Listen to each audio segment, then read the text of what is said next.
Question number 13762, Minister for Energy. Minister for Energy.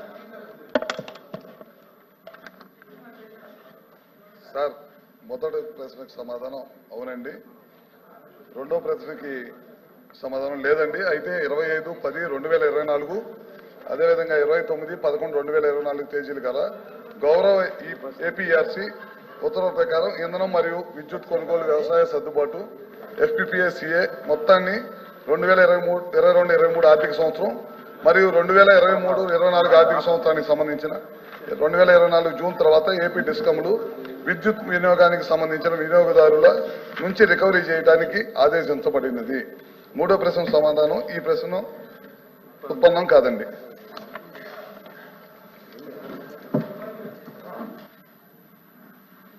Srinivas Reddy, Sivarama Reddy గారు. మూడో question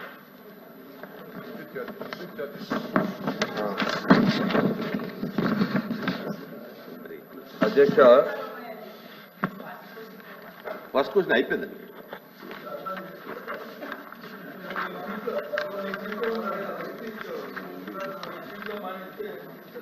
అధ్యక్ష, ఎలక్షన్ల ముందు ఒక పైసా కూడా పెంచబోమని చెప్పి ఈరోజు సుమారుగా 15,000 కోట్ల పై చిలుకు ట్రూ ఆఫ్ ఛార్జీల పేరుతో సుమారు ఒక యూనిట్కి రెండు రూపాయల పై చిలుకు ఈరోజు వసూలు చేస్తున్న పరిస్థితి. పేద ప్రజలు, మధ్యతరగతి కుటుంబీకులు దీనివల్ల విపరీతంగా ఇబ్బంది పడుతున్న విషయం కూడా మంత్రి గారు గమనించాల్సిన అవసరం ఉంది. ఎలక్షన్ల ముందు ఒక పైసా కూడా పెంచాం, ఉన్న టారిఫ్లే తగ్గిస్తామని చెప్పి చాలా సభల్లో చెప్పారు అధ్యక్ష. అలాంటి పరిస్థితుల్లో పూర్తిగా ప్రభుత్వమే బేర్ చేయాల్సిన అవసరం ఎంతైనా ఉంది. ట్రూ ఆఫ్ ఛార్జీల పేరుతో ఈరోజు విపరీతంగా ప్రజలపై భారం వేసి ఎలక్షన్ల ముందు మీరు ఇచ్చిన మాట ఏమి, ఈరోజు మీరు అనుసరిస్తున్న విధానం ఏమని కూడా వారిని ప్రశ్నిస్తున్నా. సుమారుగా లాస్ట్ టైము గతంలో టీడీపీ అధికారంలో ఉండగా 20,000 కోట్లు సర్దుబాటు ఛార్జీలను మళ్ళా వచ్చిన వైఎస్ఆర్సీపీ ప్రభుత్వం కట్టడం జరిగింది అధ్యక్ష. 42,000 వీళ్ళు కేవలం సబ్సిడీ 13,000 కోట్ల రూపాయల వరకే, 13,255 కోట్లు సబ్సిడీల రూపాయలు ఇస్తే 14 నుంచి 19 వరకు అప్పటి ప్రజల, ఇప్పుడు 19 నుంచి 2004 వరకు మన జగన్ గారి ప్రభుత్వంలో సుమారుగా 47,800 కోట్ల రూపాయలు సబ్సిడీలు ప్రభుత్వమే భరించింది అధ్యక్ష. కాబట్టి ఎట్టి పరిస్థితుల్లోనూ రేట్లు పెంచకుండా ఈ మొత్తం డ్రాప్ ఛార్జీలను ప్రభుత్వమే బేర్ చేయాలి. ఏ ఒక్క పైసా పెంచకుండా ఉన్న దాంట్లో కూడా తగ్గిస్తామని మాట ఇవ్వడం జరిగింది. కాబట్టి దాన్ని కూడా ఆ దిశగా చర్యలు తీసుకోవాలని మంత్రిని కోరుతుంది. అరుణ్ గారు. అధ్యక్ష,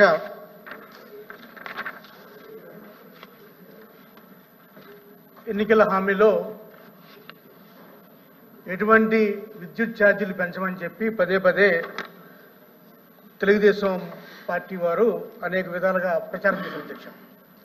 ఇప్పుడు వచ్చి ట్రూ అప్ ఛార్జెస్ అని చెప్పి మాట్లాడతారు అధ్యక్ష. ట్రూ అప్తో పాటు మళ్ళీ అడ్జస్ట్మెంట్ ఛార్జెస్ అని చెప్పి గంటకి ఒక ఛార్జ్ చెప్పినా ఛార్జ్ చేస్తారు అధ్యక్ష. టైమ్ ఆఫ్ డే టారిఫ్ అని చెప్పి కొత్తగా పెట్టారు అధ్యక్ష. పగలు ఇంత ఛార్జు, ఈవినింగ్ ఇంత ఛార్జు, పీక్ అవర్స్లో ఒక charge, off peak hours charge అని పెట్టారు అధ్యక్ష. అధ్యక్ష, ఒకప్పుడు ఈ ఛార్జెస్ హెచ్డీకి ఉండేది అధ్యక్ష, హై టెన్షన్కి ఉండేది. ఇప్పుడు లో టెన్షన్ కూడా తీసుకొచ్చారు అధ్యక్ష. అధ్యక్ష, మీ ద్వారా ప్రభుత్వాన్ని అడుగుతున్నాను అధ్యక్ష, మీరు ఇచ్చిన మాట ఏంటి, ఇప్పుడు మీరు చేస్తుంది ఏంటి? మీరు ఇదే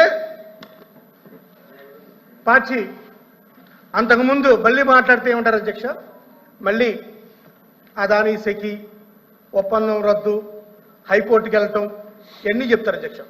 మళ్ళీ పవర్లోకి వచ్చిన తర్వాత అదానీ మాట్లాడరు, సెకి మాట్లాడరు, మళ్ళీ ట్రూ అప్ మాట్లాడతారు, మళ్ళీ అడ్జస్ట్మెంట్ ఛార్జెస్ మాట్లాడతారు. నా ప్రశ్న ఏంటి అధ్యక్షగా, టారిఫ్ ఛార్జీలు, అదేవిధంగా adjustment charges, true up charges మీరు పెంచుతున్నారా?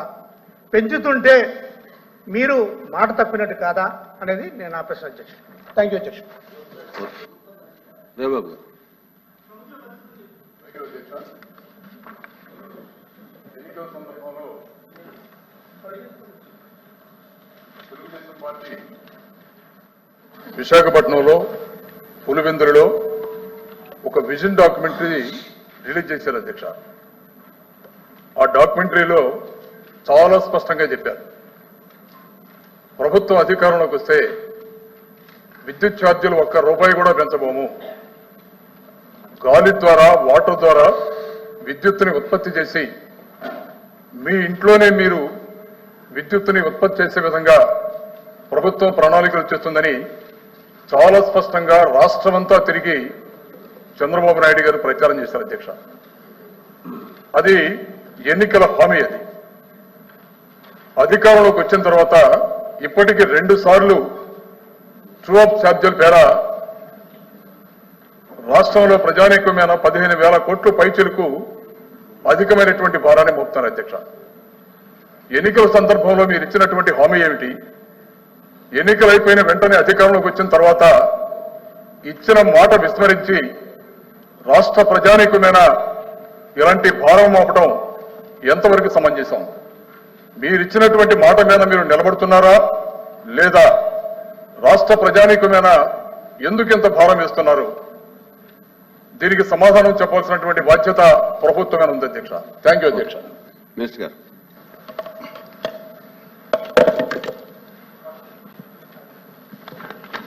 సార్, శివరామరెడ్డి గారు, అరుణ్ కుమార్ గారు, రవిబాబు గారు వివిధ క్వశ్చన్లకి ఆన్సర్ అడిగారు. దాన్ని కూడా ముమ్మాటికి మేము ఒక మాట చెప్తున్నాం సార్. విద్యుత్ ఛార్జీలు ఈ ప్రభుత్వం పెంచబోదు. ఈ ప్రభుత్వం దానికి కట్టుబడి ఉంది. మీరు పదే పదే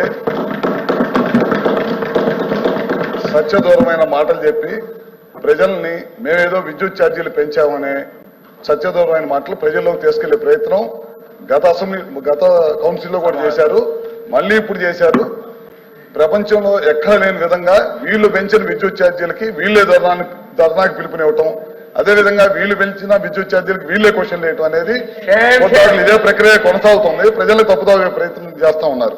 సార్, మీరు ఒకసారి వాస్తవాల్లోకి వెళ్తే మీరు చూడండి సార్, 2022-23లో వీళ్ళు 8,113 కోట్ల రూపాయలు విద్యుత్ ఛార్జీలు పెంచి అప్పుడు ఈఆర్సీకి పంపించిన తర్వాత ఈఆర్సీ 3 నెలల్లో దాన్ని ప్రజల్లోకి తీసుకెళ్లాల్సిన దాన్ని తీసుకెళ్లకుండా 1 సంవత్సరం 8 నెలల పాటు పక్కన పెట్టి తర్వాత ప్రభుత్వమైన భారం వేసే ప్రయత్నం చేసింది. అదేవిధంగా 2023-24లో కూడా 11,000 కోట్ల రూపాయలు మళ్ళీ ఈఆర్సీకి పంపించారు. 9,400 కోట్ల రూపాయలు భారం వేసి మొత్తం 15,000 కోట్ల రూపాయలు భారం అంతా కూడా 2022-23, 23-24 వేసిన భారమే అని చెప్పి మీ ద్వారా సభ్యులకు కూడా తెలియజేస్తా ఉన్నాను. ఇందాక రవిబాబు గారు అంటా ఉన్నారు, మేము విండు సోలార్ ద్వారా ప్రజలకి మభ్య పెట్టాం. మేము ఎప్పుడు కూడా మభ్య పెట్టలేదు సార్. గతంలో 2014-19 ఉన్నప్పుడు ఈ రాష్ట్రంలో ఎక్కడ లేని విధంగా 7,000 మెగావాట్లు విద్యుత్ ఉత్పత్తి తీసుకొచ్చాం. తర్వాత ఇలా ప్రభుత్వం వచ్చిన తర్వాత పీపీఎల్ రద్దు చేయటం, వాళ్ళని ఇబ్బంది పెట్టడం, విదేశీ ప్రతినిధుల చేత తిట్లు తినటం, ఈ రాష్ట్రానికి రావాల్సిన ఇన్వెస్టర్ని తరిమి కొట్టడం, రకరకాల కార్యక్రమాలు చేసి విద్యుత్ వ్యవస్థలను అన్నింటినీ కూడా సర్వనాశనం చేసి వాళ్ళు ఇక్కడికి వచ్చేసి సత్యదూరమైన మాటలు చెప్పి ప్రజలని నమ్మించే ప్రయత్నం చేస్తున్నారని చెప్పి కూడా మీకు చెప్తా ఉన్నాను సార్. అదేవిధంగా ఒకసారి చూడండి సార్, కృష్ణపట్నం ప్లాంట్ స్టేజ్ 2, అట్లానే వీటీపీఎస్ స్టేజ్ 5 ప్లాంట్లకి తెలుగుదేశం ప్రభుత్వం ఉన్నప్పుడు చాలా పెద్ద ఎత్తున ఖర్చు పెట్టి రాబోయే రోజుల్లో పవర్ పనిచేసే ఉండకూడదు, మన పవర్ మనమే ప్రొడక్షన్ చేసుకోవాలనే ఉద్దేశంతో చేస్తే ఆ రెండింటిని కూడా షట్ డౌన్ చేసేసి పవర్ కొత్తగా ప్లాంట్లన్నింటి కూడా నిర్మాణం చేయకుండా చేసేసింది. అదేవిధంగా పోలవరం ప్రాజెక్టు దాదాపు 900 మెగావాట్లు వచ్చే ప్లాంట్ ని 70% పూర్తయిన పోలవరం ప్రాజెక్ట్ ని అదేవిధంగా ఆ ప్లాంట్ కూడా అట్లానే వదిలేసింది అనమాట.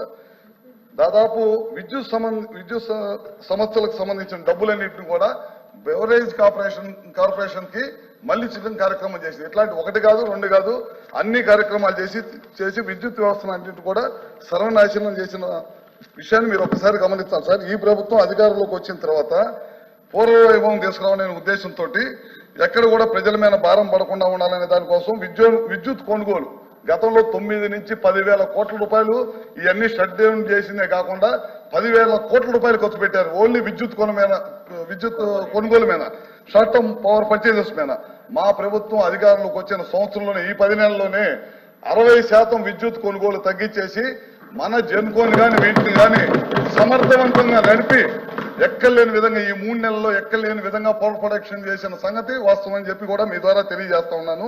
అదేవిధంగా తయారైన విద్యుత్ వేస్ట్ కాకుండా కేంద్ర ప్రభుత్వం సహాయ సహకారాలతోటి బ్యాటరీ స్టోరేజ్ కూడా తీసుకొని త్వరలోనే స్టార్ట్ చేయబోతున్నాం. టెండర్లు కూడా పిలిచాం, త్వరలోనే స్టార్ట్ చేయబోతున్నాం. ఇదే విధంగా ఇందాక అన్నట్టు విండ్ కానీ సోలార్ కానీ కుసుమ్ పిఎం కుసుమ్ వీళ్ళు వద్దని చెప్పి వెనక పంపించారు. పక్కనున్న మహారాష్ట్ర కానీ కర్ణాటక కానీ పిఎం కుసుమ్ తీసుకొని చాలా పెద్ద ఎత్తున పగలపూట రైతులు 9 గంటల కరెంట్ ఇస్తా ఉంది. వీళ్ళు లెటర్ రాశారు కేంద్ర ప్రభుత్వాన్ని, మాకు అవసరం లేదని చెప్పి.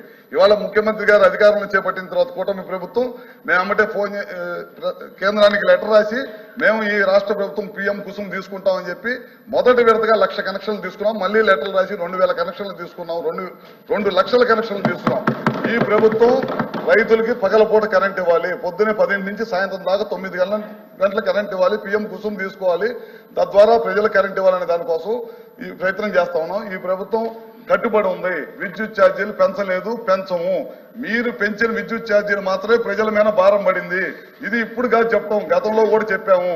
ఇది పదే చెప్తున్నాం. మా గవర్నమెంట్ అధికారం ఉన్నప్పుడు 14 to 18 ₹1 కూడా పెంచలేదు. మీ ప్రభుత్వం అధికారం వచ్చిన తర్వాత గడిచిన 5 సంవత్సరాల్లో 9 సార్లు విద్యుత్ ఛార్జీలు పెంచిన ఘనత మీది.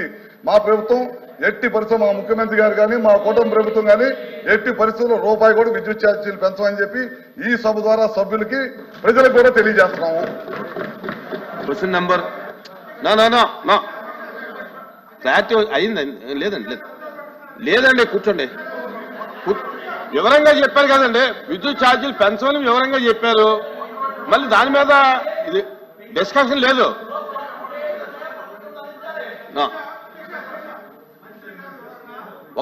ఒకళ్ళు మాట్లాడండి. ఏమండి కూర్చోండి, రవిబాబు గారు కూర్చోండి. అధ్యక్ష, మేము అడిగింది ట్రూ అప్ ఛార్జెస్ ప్రజల మీద వేస్తున్నారా లేదా అడిగాం అధ్యక్ష. ఒకటి, ఆయన ఏం చెప్తున్నారు అధ్యక్ష, మేము వేయట్లేదు అని చెప్తున్నారు.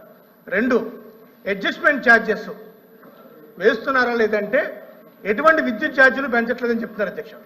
కానీ ఇప్పుడు కరెంట్ బిల్స్ చూస్తే ప్రతి చోట కూడా అడ్జస్ట్మెంట్ ఛార్జీల కింద యూనిట్కి 30 పైసలు 40 పైసలు ₹1 వస్తుంది అధ్యక్ష. ఒకటి అధ్యక్ష, అది పెంచడం కాదు అధ్యక్ష. ఒకటి అధ్యక్ష. రెండోది, ఈ విద్యుత్ ఛార్జీలు పెంచడానికి లేదా విద్యుత్ ఛార్జీలు మొత్తం వ్యవస్థ రంగం అంతా కూడా నాశనం అవడానికి మా ప్రభుత్వం చెప్తున్నారు అధ్యక్ష. అధ్యక్ష తీయండి అధ్యక్ష. 2014-19లో వాళ్ళు ఎలక్ట్రికల్ సెక్టర్కి ఎంత స్పెండ్ చేశారు, 2019 నుంచి 24 వరకు మేమెంత స్పెండ్ చేసాం అధ్యక్ష. రెండోది అధ్యక్ష, డిస్కౌంట్ గురించి అధ్యక్ష. డిస్కౌంట్లు ఈ రోజు ఇలా అయిపోవడానికి కారణం వాళ్ళ టైం కదా అధ్యక్ష. ఒకసారి అడగండి, మీ క్లారిఫికేషన్ ఏంటి? మంత్రి గారు చెప్పిన దాని మీద మీకు ఏమనుమానం ఉంది? అడ్జస్ట్మెంట్ ఛార్జెస్ పెంచుతున్నారా లేదా, వేస్తున్నారా లేదా? ప్లీజ్ సార్, పదే ట్రూ అప్ ఛార్జెస్ చెప్తున్నారు. సార్ కూర్చోండి. సార్, ఫ్యూయల్ ఛార్జెస్ నేను చెప్పింది అదే. ఫ్యూయల్ ఛార్జెస్ ఇందా చెప్పాను. 10,000 కోట్లు షార్ట్ టర్మ్ పర్చేజెస్ ద్వారా విపరీతంగా పవర్ షట్ డౌన్ చేసి మనకు ఉత్పత్తి అయ్యే సోలార్ విండ్ ని షట్ డౌన్ చేసి కక్షపూరితంగా బయట విపరీతంగా పవర్ పర్చేసెస్ చేయడం వల్ల విపరీతంగా ఛార్జీలు చేసి ప్రజల మీద 9 సార్లు భారం వేశారు. మేమైతే కరెంటు ఛార్జీలు పెంచలేదు. వీళ్ళు 2022-23 పెంచిన ఛార్జెసే, 22-23-24 పెంచిన ఛార్జెసే ఇవాళ ప్రజల మీద భారం పడింది. ఇది మేము పెంచింది కాదు. ముమ్మాటికి సభ ద్వారా మీకు తెలియజేస్తానని, ప్రజలకు తెలియజేస్తానని గత అసెంబ్లీలో కూడా చెప్పాను, ఇప్పుడు కూడా చెప్తున్నాను. ఈ ప్రశ్న వేసే అర్హత మీకు లేదు. ఈ ప్రశ్న వేసే అర్హత లేదు. నేను మొన్న కూడా చెప్పాను, మీరు పెంచిన విద్యుత్ ఛార్జీలకి మీరే ధర్నా పిలిపెట్టడం ఇది విచిత్రమైన సంఘటన.